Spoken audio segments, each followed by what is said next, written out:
Bienvenidos a Un Café con CEMEM, el videopodcast del Centro de Mediación Empresarial de Madrid, un espacio donde la mediación es la protagonista. Queremos que disfrutes de estas historias y reflexiones sobre cómo la mediación puede convertir las disputas y los desencuentros en acuerdos y en soluciones. Prepárate un café y acompáñanos en este viaje hacia una forma más humana y eficaz de resolver nuestras controversias.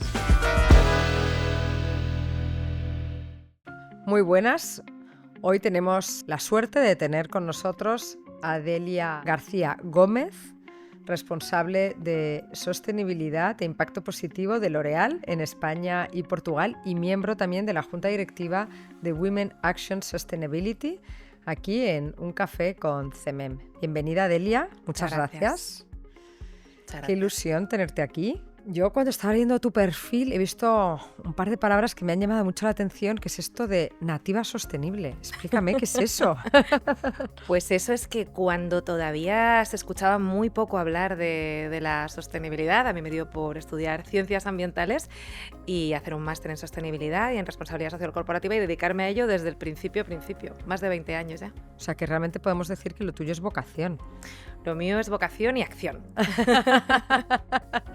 Bueno, y cuéntanos, en ese sentido, ¿qué es lo que te llevó a querer estudiar esto? Pues la verdad era una carrera bastante nueva en aquel momento. Fue mi tía la que me habló de la carrera y la verdad que cuando vi todo lo que se estudiaba y esa visión tan holística que tiene, me gustó muchísimo y la verdad que acerté, yo creo, porque tuve la suerte de cursarla además en la Facultad de Biológicas de la Autónoma, que en aquel momento compartíamos con la Facultad de Biología. Y fue fantástico porque pude aprender desde todos los puntos de vista, desde la botánica, la zoología, el derecho, la psicología de los espacios, mil cosas súper interesantes. Porque cuando dicen ¿no? que esto de la sostenibilidad es relativamente nuevo, no es así, ¿no? O sea, esto lleva fraguándose mucho tiempo. Antes quizás se enmarcaba más en el campo de lo que es la responsabilidad, que tú lo has mencionado, social corporativa, sí, hasta que luego ha ido dando paso, ¿no? a la sostenibilidad. ¿Cómo ha sido esta evolución y cómo la has vivido tú dentro del campo empresarial? Pues la verdad que los que nos dedicamos a esto desde hace mucho tiempo hemos visto un cambio impresionante, de ser más un satélite, ¿no? de estar un poco más fuera del negocio, a meternos en el centro absolutamente del negocio, que es lo que desde hace muchos años decimos los que nos dedicamos a esto, que tenía que ser, ¿no? Entonces yo creo que es muy bonito ver cómo a día de hoy es así, ¿no? Y que las compañías lo están integrando en sus propios planes estratégicos y es palanca de negocio total, de competitividad, de resiliencia y parte de lo que se hace cada día. Porque si tuvieras que definir la sostenibilidad, ¿qué es para ti la sostenibilidad? Pues básicamente la sostenibilidad es conseguir de alguna forma, aunque no solo, pero de alguna forma conseguir ese equilibrio entre el beneficio económico, el impacto para todos los grupos de interés, compartir valor con todos los grupos de interés y tener en cuenta que los recursos son finitos y que necesitamos también tener una economía de los recursos. Me gusta mucho decir que, aunque parezcan términos que son contrapuestos, economía y ecología son términos totalmente hermanos. De hecho, si te das cuenta, eco es esa raíz que viene de oikos, que es casa, y cuando hablamos de sostenibilidad hablamos también de tener esa economía de los recursos de la casa, que en este caso es la casa común, como dijo el Papa en su momento, que es el planeta. Qué bonito, qué bonita explicación, me la guarda. Y con ese sentido etimológico, ¿y la diferencia entre sostenibilidad y ESG? Si nos lo puedes explicar para profanos, ¿cuál dirías que es? Pues a ver, sostenibilidad yo creo que es el cómo, y ESG es un poco para organizar los aspectos, lo que hablamos de los aspectos ESG, y medioambiental, environment, S de social y G de governance. El ESG integra más la parte de governance, aunque la sostenibilidad bien entendida también debe tener una gobernanza muy fuerte. Así que para mí al final tampoco es tanto la diferencia realmente. Hayas conectado con un elemento fundamental, ¿no? Que es el de la gobernanza, que eso nos conecta también con el derecho. Sí. Porque qué importante es que esto esté bien recogido a nivel, ¿no?, empresarial, que todo el mundo tenga claro estos conceptos y cómo están regulados internamente. Porque si bien hemos vivido en los últimos años un auge de todo este mundo de la sostenibilidad alineado con la economía, también es verdad que hemos visto ciertos errores que se han cometido muchas veces por contar más de lo que se debía contar ¿no? O inflar determinados resultados, lo que se conoce como greenwashing. ¿Cómo Sí. has visto tú esta línea tan fina entre realmente ser sostenibles y contar lo que se está haciendo, pero muchas veces, ¿no?, contar de más? Mm. Yo hablo mucho de que hay que evitar, en todos los casos, ser una empresa parchís, que digo yo, que es comer ¿Qué es una y eso? contar 20, ¿no? O sea, yo creo que ahí yo creo que quien verdaderamente integre la sostenibilidad tiene que tener muy en cuenta que primero hay que hacer y luego hay que decir, ¿no? Primero hay que ser, o sea, de hecho primero hay que ser, primero hay que saber qué eres, cuál es tu papel en la sociedad y cuál es tu papel en la economía, que yo creo que eso es básico, y tener un propósito muy bien definido. Luego hay que tener planes de acción bien definidos con sus responsables, con sus plazos, con sus recursos, con su gobernanza, efectivamente, ¿no? Que verdaderamente todo lo que se haga también haya una accountability. Y ya por último, cuando todo eso está, es cuando hay que decir. Pero hay que decir también, hay que hablar, hay que comentar, y hay que comentarlo bien. Hay que tener unas buenas estrategias de comunicación también que te conecten a ese propósito, a ese ser, y te conecten a ese hacer, ¿no? También tener esos indicadores muy claros y muy bien definidos en la compañía. Y para eso, insisto, es muy necesaria esa gobernanza. En el caso de L'Oréal está muy bien definido. Ahí la sostenibilidad está a nivel de comité ejecutivo y de consejo de administración. Los indicadores de sostenibilidad tienen un seguimiento financiero, son parte de la política retributiva de la compañía, y así, de esa manera, verdaderamente puedes decir, ok, entonces ahora sí digo, ¿no? Ahora voy a contarte cómo lo estoy haciendo, qué estoy haciendo y cómo lo estoy haciendo. Me gusta mucho. Además está muy relacionado con casi todo en la vida, ¿no?, con la esencia. Es decir, primero saber entender, tú decías el ser, ¿no?, el autoconocimiento, que eso ya lo decía Sócrates, Sí. y esa parte del por qué, ¿no?, también a nivel empresarial, dice, bueno, y eso ir conectando con lo que estás haciendo. También es verdad que no nos enseña muchas veces en nuestro sector a comunicar. Eso que hablabas, también hay que comunicarlo. Primero hay que hacerlo y luego comunicarlo, pero sí, lo que no se cuenta no cuenta. Yo diría, lo que no se cuenta bien muchas veces no cuenta. Y cuando no se cuenta bien, da lugar a conflictos, que es lo que desde aquí, con estos cafés, también pretendemos, ¿no?, evitar. Me ha gustado mucho antes, cuando estábamos hablando, a tu llegada, que has comentado una serie de iniciativas que estabais llevando a cabo en L'Oréal de cara a la buena implementación o negociación, ¿no?, con terceras partes. No sé si nos puedes contar algo. Pues a ver, te cuento un poquito de lo que estamos preparando, llamado los Green Joint Business Plan, con los clientes, ¿no? Para trabajar en alianza con los clientes, lo que hacemos es, estamos haciendo unos workshops, ¿no?, con equipos compartidos, donde verdaderamente busquemos esos puntos comunes, ¿no?, que son comunes a las estrategias de las dos compañías, la nuestra y la de nuestros clientes, y luego así podemos preparar un plan de acción de descarbonización conjunta en 4 pilares, en consumidor, material punto de venta, economía circular y logística sostenible, ¿no? Y con esos 4 pilares, con esos equipos conjuntos de logística, de producto, de marketing, etcétera, llegamos a esos win-win, ¿no? Sí. Y a planes súper interesantes. Un ejemplo es el que estamos desarrollando con Clarel, por ejemplo. Qué bueno, pues ahora nos cuentas un poquito más. Y eso es un poco la filosofía que subyace detrás de la mediación, ¿no? Que es el que sea un ganar-ganar. Eso es. Del que tú hablabas, cómo llevar esa filosofía de vida a las mesas de negociación. Entiendo que no será fácil tampoco llegar a esos puntos que confluyen.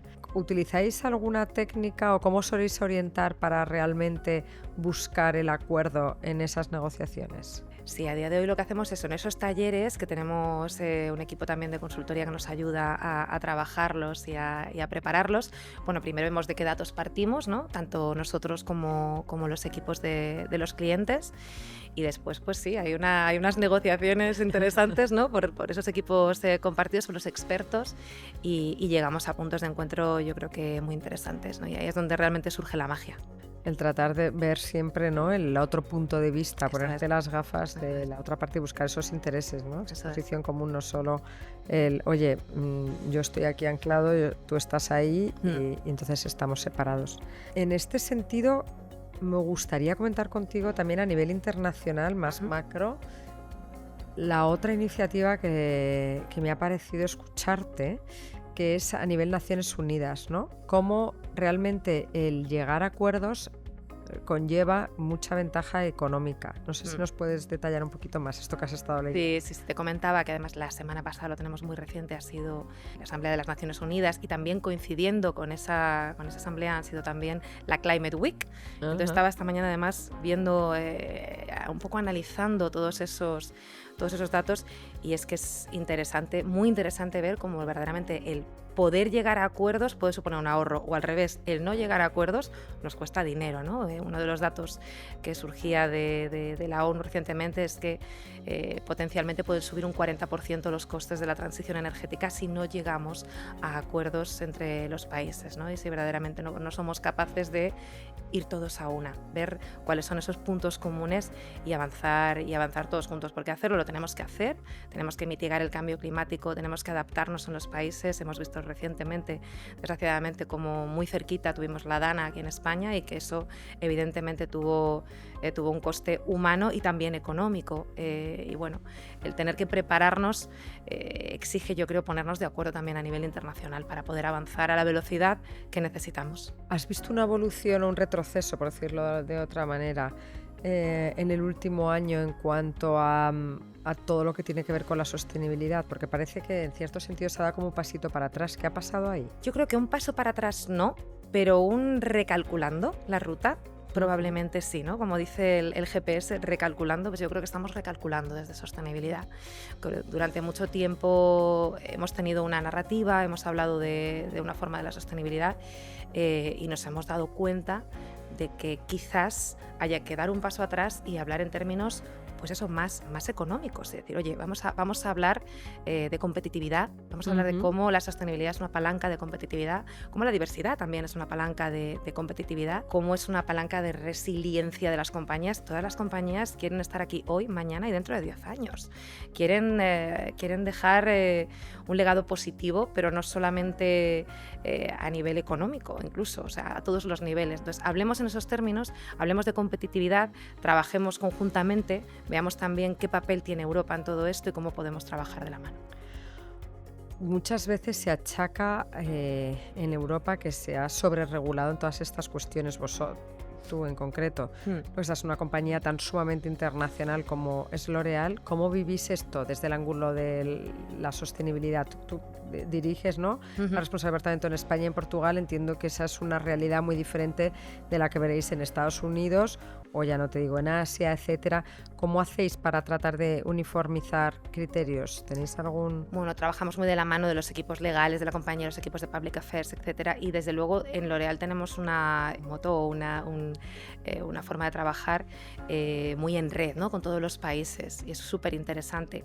Desde nuestro punto de vista, y esto es muy importante, no estamos en posición o sea, no pensamos que sea bueno desregular, pero sí simplificar, porque lo que sí que nos ha pasado es que en determinadas ocasiones se ha regulado quizás pues sin tener muy en cuenta en realidad la realidad del sector, ¿no? Y eso sí que nos encontramos en ocasiones con legislaciones que de alguna forma dificultan más que ayudan y facilitan a llegar a los objetivos de sostenibilidad que todos tenemos, ¿no? Entonces ahí trabajamos, como digo, muy de la mano de los equipos, tanto a nivel europeo como a nivel internacional, de Public Affairs, de legal, y nuestro objetivo es siempre, los objetivos son los que son los objetivos súper ambiciosos a 2025 y a 2030, y los queremos superar y queremos incluso ir más allá, pero para ello necesitamos una regulación que se simplifique un poquito, ¿no? Que no exija más de lo que verdaderamente se puede dar. De lo que se puede dar. Sí. Me ha gustado mucho escucharte porque veo muchas similitudes entre los principios, ¿no?, que subyacen dentro de lo que es la sostenibilidad y la mediación. Cuando hablabas de optimizar esos recursos, como hace la mediación con la resolución de controversias, el que sea más verde todo eso y más con miradas más a largo plazo, eso también, ¿no?, lo potencia la mediación. Cuando tú llegas a acuerdos, al final eso pues es mucho más duradero en el tiempo, y creo que deberíamos todos tener esa mirada de la que tú hablabas a nivel empresarial, para generar empresas sostenibles también en el ámbito de la resolución de conflictos. Por eso me ha gustado tanto escucharte.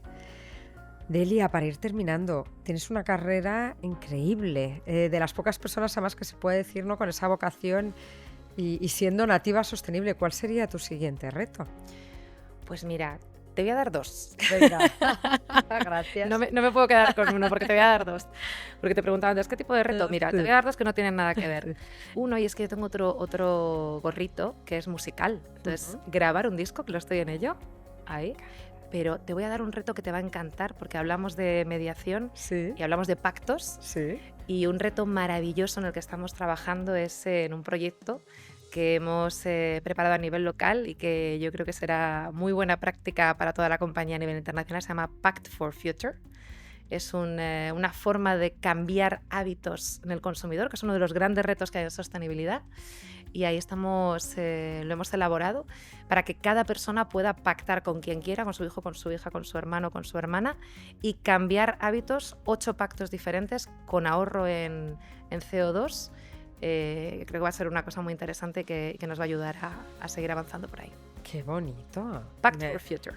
Me gusta mucho el nombre. Podemos incorporar al Pact for Future ahí todo el tema de la mediación. Por supuesto. Podemos meter como último eslabón. Claro. O primero. Y hay una cosa que no te he preguntado y no me puedo ir de aquí sin que nos lo cuentes. Dime.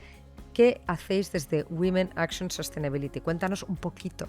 Pues mira, Women Action Sustainability, WAS, es una asociación de mujeres directivas de sostenibilidad que nació en 2020, prácticamente con la pandemia, y que desde entonces cuenta ya con más de 250 socias a día de hoy, y cuyo objetivo es poner la sostenibilidad en el máximo nivel de decisión de las compañías, de las organizaciones, y contar para ello con el talento femenino. Qué bonito, me encanta ese proyecto y ese propósito. Enhorabuena, mucho ánimo en esa tarea tan necesaria.